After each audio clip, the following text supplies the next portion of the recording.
Star Wars Rebels Season 3 Episode 2, The Holocrons of Fate, feature the return of Darth Maul.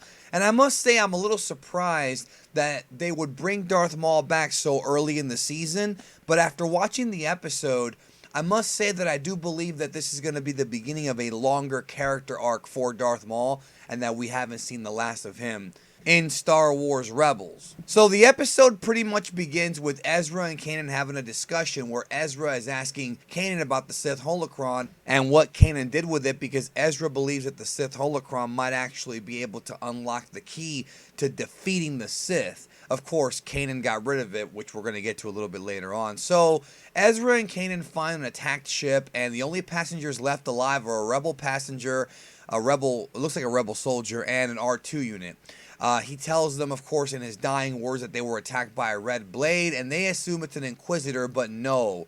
Hera quickly tells them via holographic communication that it's not an Inquisitor, it's Darth Maul, and he's there, and he wants the Sith Holocron. So we find out that Maul has the entire crew of the Ghost held hostage, and he wants the Sith Holocron. And you know what? He also wants the Jedi Holocron. So Maul is back in action without any waste of motion. He's right back in the game and hunting for these artifacts. So Kanan, of course, left the Holocron with the Bendu, so they have to head back to where the Bendu is at. Meanwhile, Maul tries to get them to find this Holocron on the Ghost, and he actually is able to read Hera's thoughts. And it really seems like Maul's gotten a lot more powerful with the Force since the last time we saw him in the Season 2 finale, in that epic finale. So he also reveals that Kanan's real name is Caleb Dune, which that's going to play into something in the future, I'm pretty sure. So after dealing with some spiders, Kanan talks to the Bendu, and the Bendu tells them that if the Sith and Jedi holocrons are united, it can grant crystal clarity vision beyond their kind, and anything can be seen through the Force. So you can pretty much see into the future, even if it's far into the future. And the Bendu tells them that, well, I don't have the Sith holocron, but it's in the cave. There's a cave right next to him. Conveniently enough. Ezra, of course, wants to go it alone, but Kanan, of course, has to be there with him because they're boys like that, and Kanan's always watching out for Ezra. Meanwhile, back on the ship, the crew tries to mount a revolt against Maul, but Maul pretty much wrecks their shit with ease, with ease. Back in the cave, Ezra and Kanan battle some spiders, and they get the holocron and head back to the Ghost. Of course, on their minds is what the Bendu said about the dangers of combining the Jedi and Sith holocrons.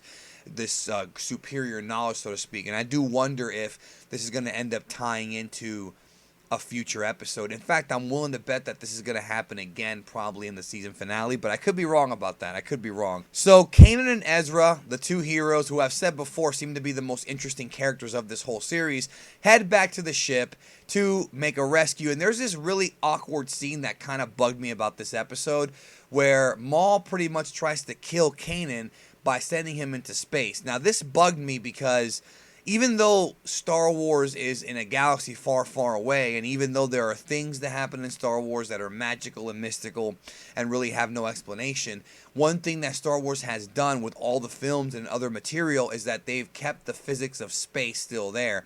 And those of you who know, if you don't know, I'll tell you, if you float out into space without a spacesuit, the radiation and the pressure will kill you. Not instantly. I believe it takes a few minutes. I think it takes a few minutes, maybe even a few seconds. I don't exactly remember.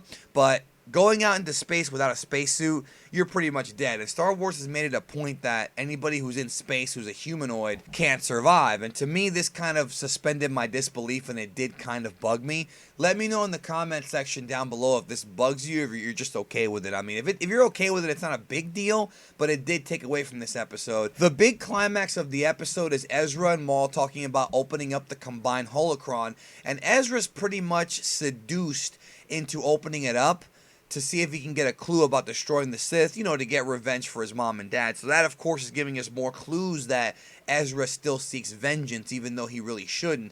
But again, like I've said before, can you really blame him? I mean, those were his parents, right? It's the dark side, but it's kind of realistic. So they combine the holocrons and they start seeing a vision, and just then Kanan makes it back, and there's a really bright light that nobody can see. But of course, if you remember from the last episode from the season premiere, Kanan can now see without his eyes using the Force. So he is pleading with Ezra to please not do this and to let it go, and to remember the Bendu's warning, and that this is a very dangerous game they're playing. It's almost like, again, they're giving us more clues about Ezra's future, or his possible future. There's been some talk about gray Jedi lately, so let me know in the comment section down below if you think Ezra might be a gray Jedi. I may do a separate video about this. Or not be a gray Jedi, might become a gray Jedi. So they have a very, very cool sequence here where Ezra is, seeing into the future with the holocrons, and he sees the twin suns. Now, obviously, this is a reference, because remember, his question is, how do I defeat the Sith?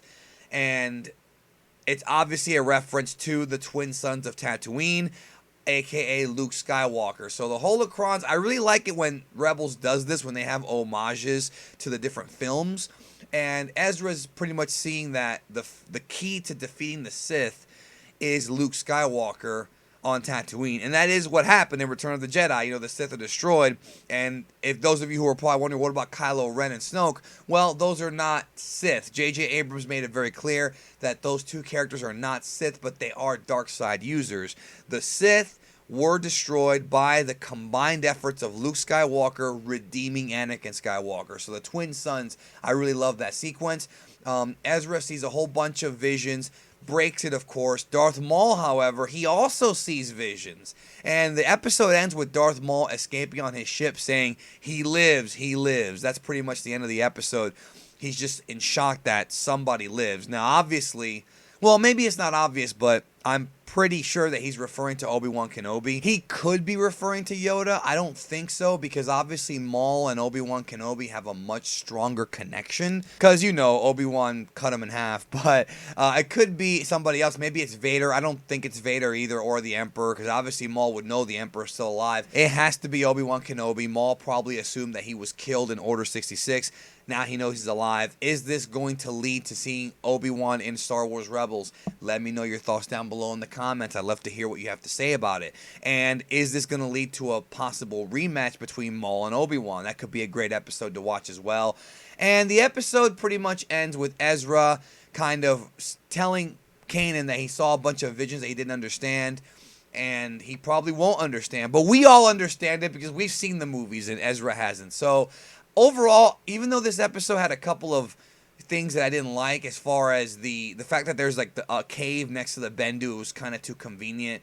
The whole going into the cave, passing the test thing is kind of a throwback to Empire Strikes Back, but I don't want Bendu to be like a Yoda type character because Yoda is still alive here, but I feel like he's going to become that, and that's not really what I personally want. Also, I didn't like the whole thing where Kanan survived in space. That was kind of annoying.